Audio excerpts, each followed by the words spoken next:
A Inconfidência Mineira foi um movimento de caráter separatista, ou seja, que pregava o independentismo, que surgiu no ano de 1789, na então capitania de Minas Gerais. Os portugueses dominavam com autoritarismo e cobrança excessiva de impostos. Por isso, a ideia do grupo à frente do movimento era conquistar a liberdade definitiva e implantar o sistema de governo republicano em nosso país.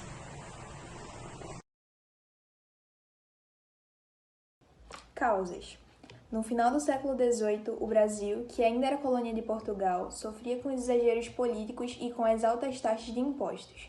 Era um período de grande extração de ouro, principalmente na capitania de Minas Gerais. De todo o ouro encontrado, devia-se pagar a quinta parte, ou seja, 20% do que era extraído ia para as mãos dos portugueses. Aqueles que não pagavam o imposto e eram descobertos sofriam duras punições, podendo até ser transportados à força para a África.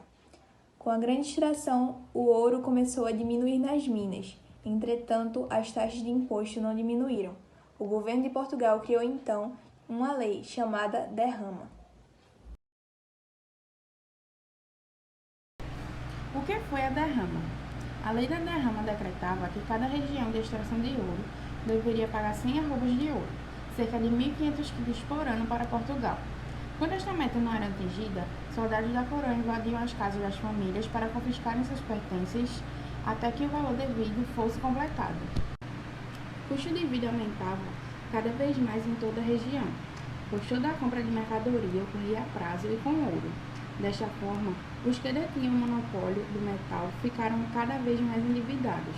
Com isso, deixaram de fazer pagamentos aos comerciantes, agricultores e traficantes de escravos, que também foram arrastados para a crise. Igualmente, o Alvará de 1785 piorou a situação, pois este decretava o fechamento de manufaturas locais, forçando o povo a consumir somente produtos importados e de alto preço.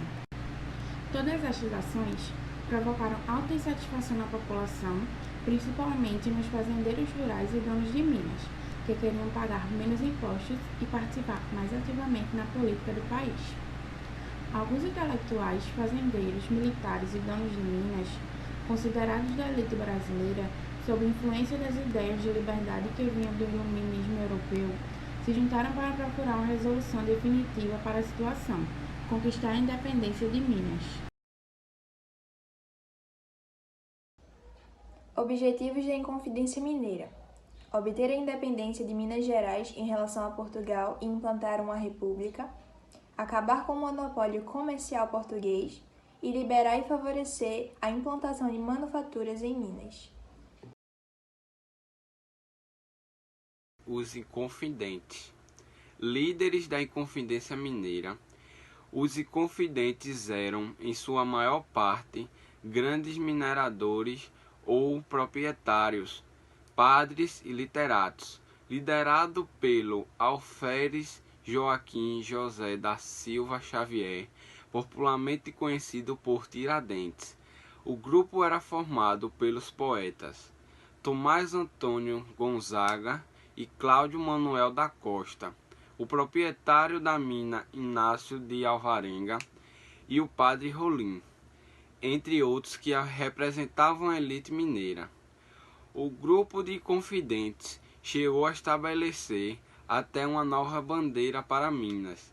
Esta seria composta por um triângulo vermelho em um fundo branco com a inscrição em latim: Libertas quaesera tamen, que em português é liberdade ainda que tardia.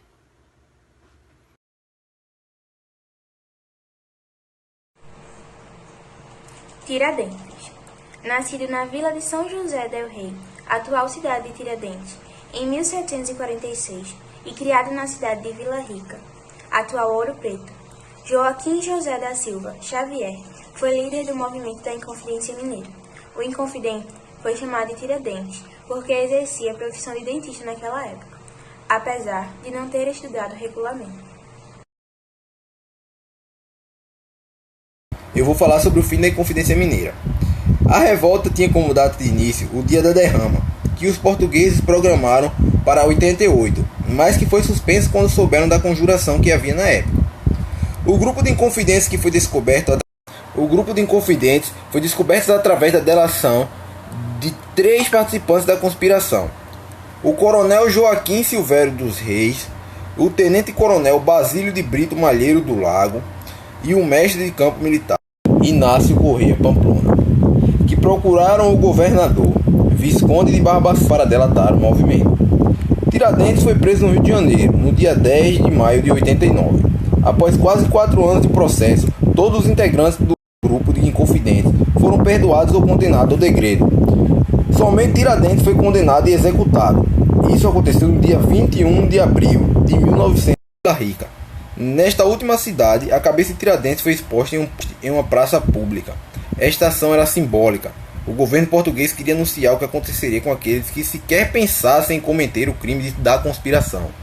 1792. No campo São Domingos, que está localizado no Rio de Janeiro. Após o cumprimento da sentença, o corpo foi esquartejado e ficou exposto às partes que foram expostas em postes na estrada que ligavam o Rio de Janeiro com a